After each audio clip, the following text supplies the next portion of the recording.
Well, welcome back. I'm still working on this portrait of HOBO, and I'm going to show you how I paint his eyes. So I'm going to paint them in with a mixture of my mud, which is alizarin crimson plus ultramarine blue.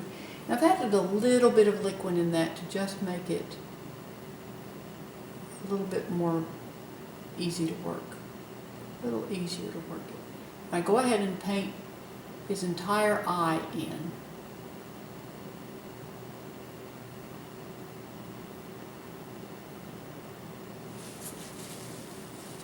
That's going to be the pupil.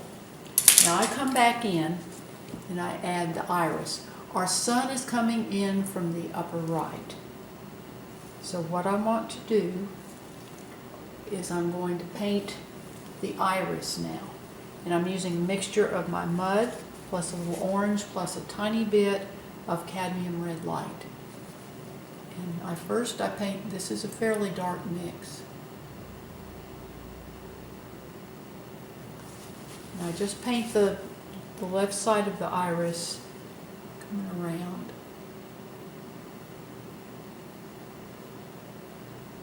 Now his pupil goes up under the eyelid, so you don't want the iris to go all the way on the top of his eye.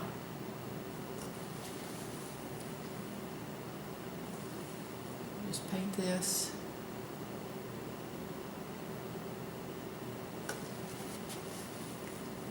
I'm going to that, I got my iris a little too far over, so I'm going to come back in with my mud,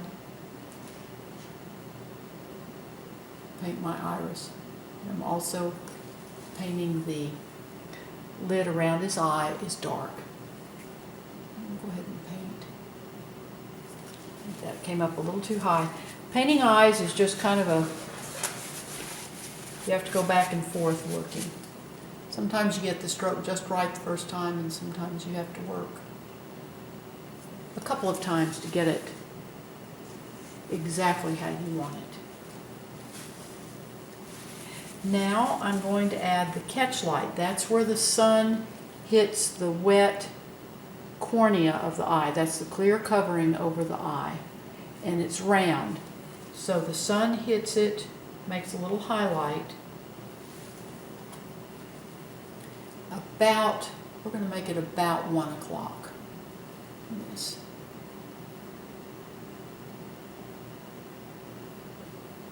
It's right up under the lid. Got that one not right in the right place. This is hard. This is the hard part. I always have to hold my breath and sometimes have to do it a few times to get it just exactly right. And you want the catch light to be right at the junction of the iris and the pupil. You don't want it in the middle of the pupil, and you see that a lot of times in photographs because there's several different light sources, but if you have one light source, that catch light will be right at the edge of the iris and the pupil. They call that in portraiture, in photographing portraits, they call that Rembrandt lighting.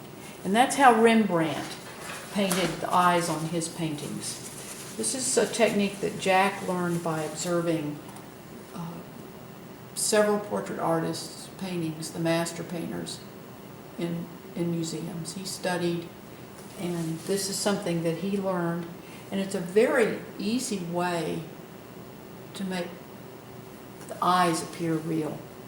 The eyes are the soul of the portrait. And so this is, again, it takes some working back and forth. But let me get this other catch light in.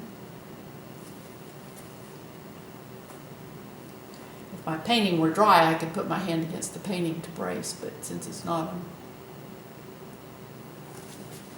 okay, now that's in the right place, but it's a tiny bit big.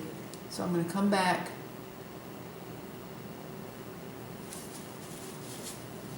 Now it's almost too small. Again, like I said, you kind of have to go back and forth with this to get it.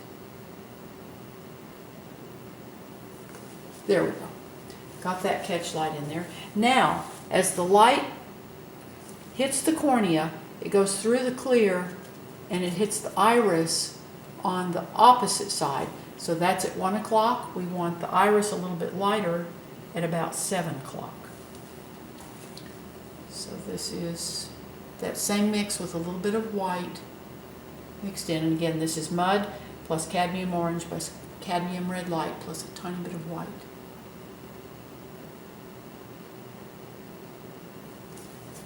Almost didn't get enough on my brush.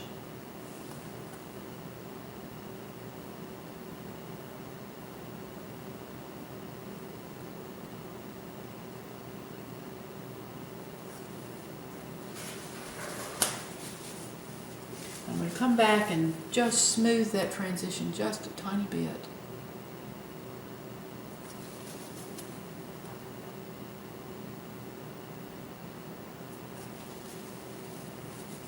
That one I got too large on this eye, so I come back with my dark. There we go. And there we are. That's Hobo's eyes. And this technique gives them sparkle. I can really actually need to make the pupil just a little bit bigger in this right eye, the eye on the right side. It's actually his left eye.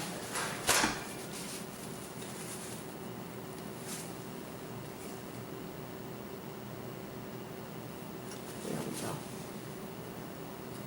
So there's Hobo's eyes. I thank you for watching my YouTube videos. Please do subscribe to my channel.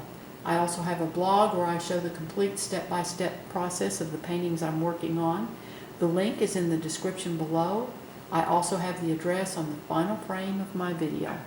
You have a wonderful, wonderful day, and thank you again for visiting our studio.